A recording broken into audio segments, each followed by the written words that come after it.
Yeah. Welcome to BabaCobby's podcast. Today we're just going to discuss what we've gone through in life when I was in school and my favorite subject. Mathematics was my favorite subject. What was yours? I liked science and art, and I also liked mathematics as well, but not to the extent as him. He likes it more than me. We didn't say who we were. I'm BabaCobby, and this is Kuda. Nice to meet you guys. Nice to meet you. I hope you're going to enjoy this. I liked mathematics, but we started off as arithmetic when we were at school. It was not mathematics then. It was arithmetic. And every morning from grade 3, we had mental arithmetic. Every morning it was the first subject that you had to go through, and the teacher would have a series of questions like 5 times 9, 45. 6 times 6, 36. 3 plus 9, 12. something like that. Yeah. That was because just to make sure that our minds were switched on. Okay, so because it was early in the morning. Yeah, it was early in the morning. It was the first subject. Yeah. So it made us more aware that it was the numbers that we had to get used to. Okay. It's funny. It's funny you say that, because even here in England, when you do your GCSEs, the first exam, not the first exam, but when you do the maths exam, compared to other exams, you do the maths exam in the morning. They always make it you do it in the morning. When you have the science exam, because your brain is still fresh. But I think maths takes a lot of brain capacity. Yes, a lot of thinking. It's different from other subjects. Anyway, the second subject that we were encouraged to was English. English is so important because it has made us more acceptable internationally. Yes. Yeah, so English is a good subject, but more of us Africans have tended to neglect our own languages. Yes. And taken on English. It is good to have English, but I think you still need to maintain your own language. Yes. And your mother language is always the language that your mother taught you when you were a baby. Yeah. When you were with her. The mother is the first friend of every child. Yes. So they teach you the language.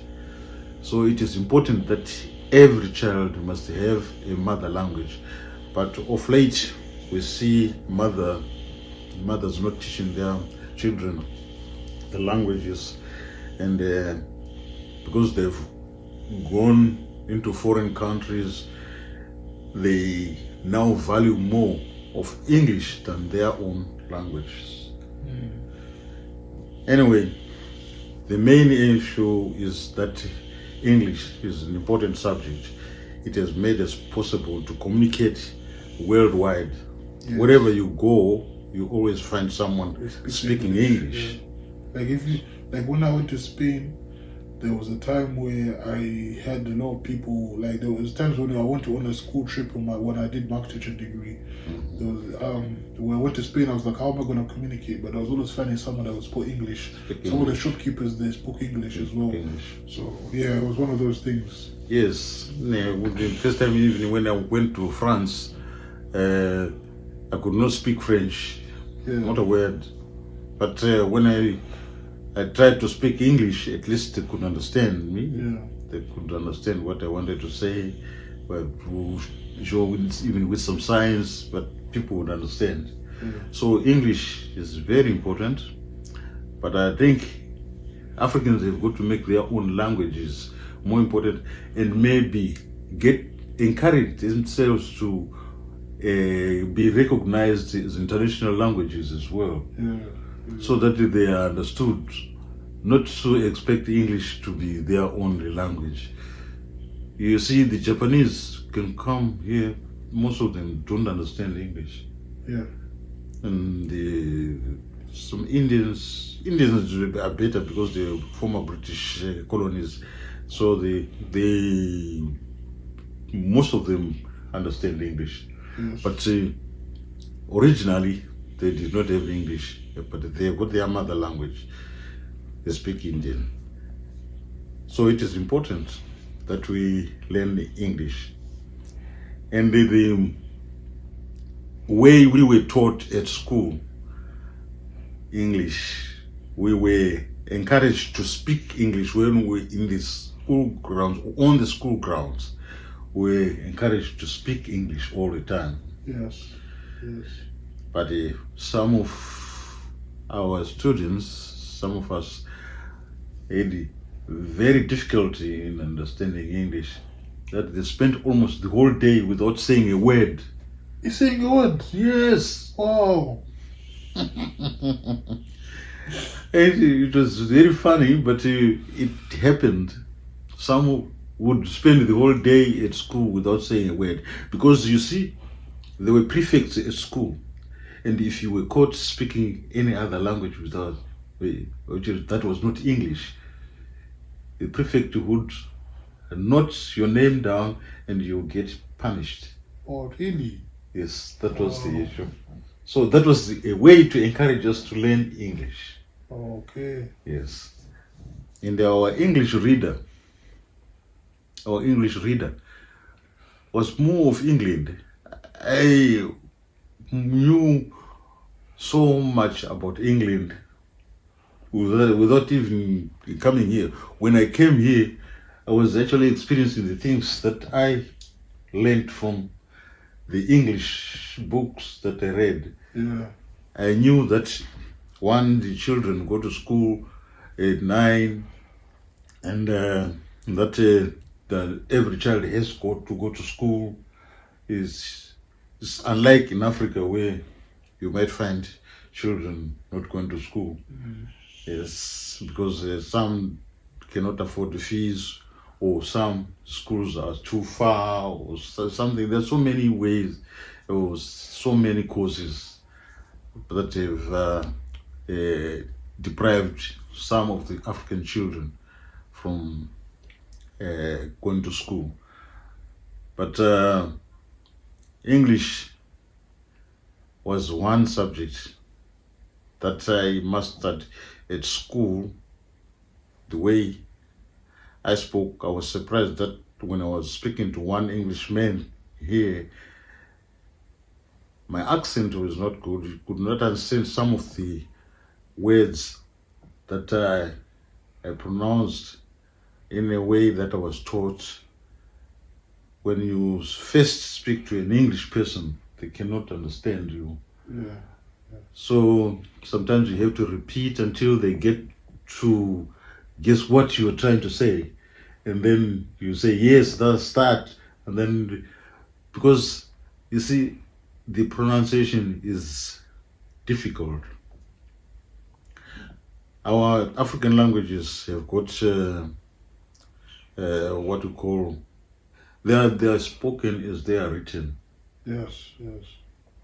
So the alphabet, they just follow the alphabet as easy as it is. If you put a word there, someone can just read it. Yeah. But in English, you have to learn to pronounce a word. Yeah. So it's different. Like when I went to school in Zimbabwe, when I first went to primary school, I went to a school where they taught us R, A, E, O, U. Yes, the vowels. Yes. And then, so let's say A, It's pronounced A in Shona. And then B would be ba. And then U. Yeah. Yes, So those the vowels were associated with the consonants.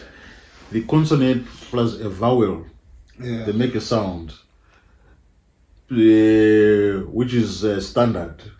Like a B and an A will be ba. A K and the A will be ka. L and A will be la. So it's different in English. You can have you can say yes. You can say yes. You can say kick. Kick is K-I, which is almost like a vowel. Yeah, like a vowel. It follows a vowel. But let's go to cup. Cup is C-U-P. And Shona will be coop. This will be coop or chup. Because it's in Chewa. Chewa is one of the African languages from Malawi. The C is chi. Yeah. So C-U-P will be chup. Yeah. So you see, so it is quite different. I think the subjects that one does at school are very important, and I liked mathematics.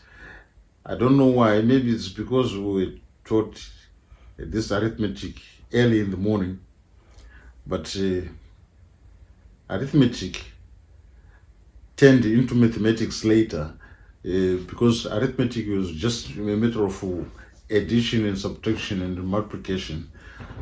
But mathematics brings the algebra part of it now. Yes. Where you have to use algebraic expressions and equations. Formulas. Yeah. Arithmetic is very simple.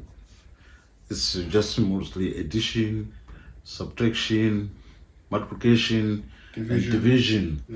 Yeah.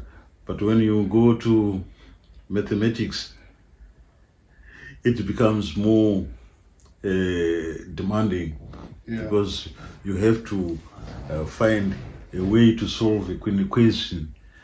An equation is a series of numbers and the letters put in a certain way to mean something. Yes.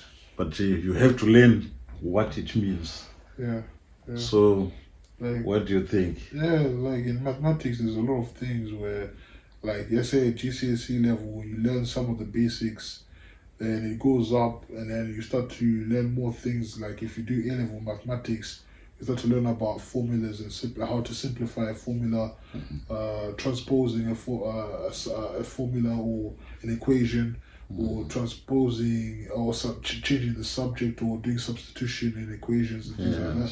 So there's many aspects to that. And then there's also the aspect of where you might have to learn about how you can calculate the volume or the surface area of a shape, and many of those things are a lot of things I've started to learn now, because I went back to school. I did architecture before, it was my first degree, but now I'm trying to go into the health of physiotherapy, healthcare subjects, so I need to learn more science stuff. So with that science aspect of that, I've also started to learn more about physics, and really and truly, a lot of physics is basically maths. It's basically the same as maths and formulas, but it's just that you're using scientific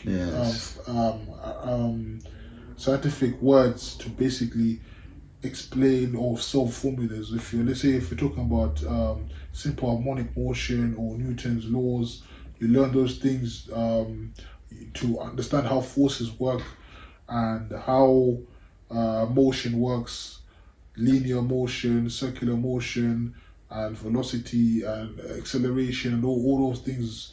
If you're talking about a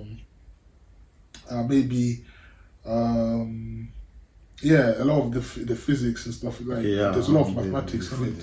Forces and things, physics is more interesting because it's a combination of mathematics and science. So I did a bit of physics, but because I was doing this by correspondence, I didn't go to school. I did my school up to grade 7, but from Form 1, that is the year after grade 7, when you go to secondary, I did that by private study. So mathematics was so fascinating to me because, like I said, it is related to arithmetic, which was what we learned every morning. So one day I was working on a solution, a mathematical solution, and I failed to solve it.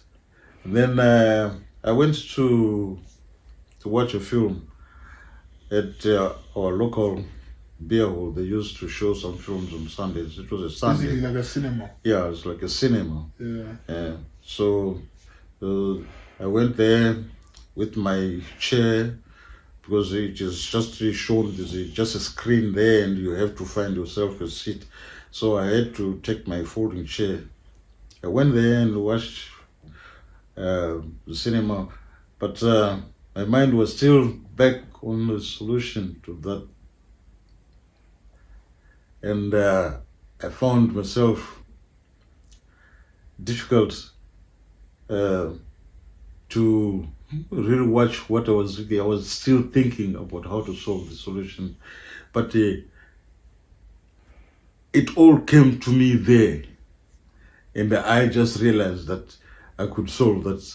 I was going to try the method that I thought about while I was watching the film. I don't know if it was something on the film that I saw, but from there on, I stopped watching the film, folded my chair, and went home, and and right away I worked on it, and I solved it. Yeah. And that was great for me. Amazing. Yes. That's the thing with Solution. math. That's the thing with maths or physics. Yes. Like even me, I struggle with math and physics, but there was times, let's say I'm revising certain subjects or certain topics in physics, and I'm trying to figure out to form an equation.